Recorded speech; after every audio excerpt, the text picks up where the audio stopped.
Hello guys, I'm your host Freddy, and I'm reporting here in front of Waikiki Beach here in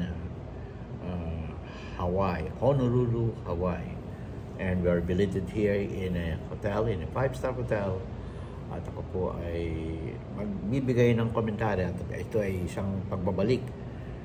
Kasi po ako ay nagkasakit at pag may sakit ka mahirap eh. At ako malamang ma-operahan ulit sa mata. At magkakaroon siguro ako ng hip replacement and knee replacement, napakarami. Pero pipilitin kong makapagpatuloy ng pag-vlog dito sa YouTube, okay? Ngayon, nabalitaan ko dyan sa Pilipinas na si Pastor Apollo Sikibuloy ay yung kanyang mga abogado ay sumurrender daw. Hindi po totoo yun.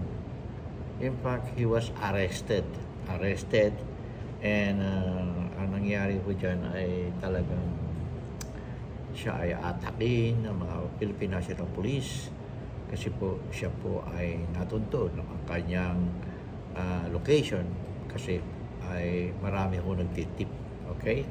Kaya binabati ko po ang mga sundalo, ang mga pulis na nagpakahirap sa magbabantay dyan sa Kingdom of Jesus Christ Church dyan sa Davao. Okay? Marami akong proteksyon at balita ko rin po ay si dating Pangulong Rodrigo Roa Duterte ay may problema baka kasi siya ay kasuhan sa obstruction of justice.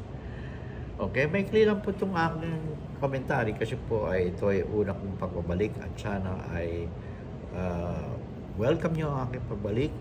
Narito po ako ngayon sa island of Hawaii at sana ay maibigan yung aking vlog nito.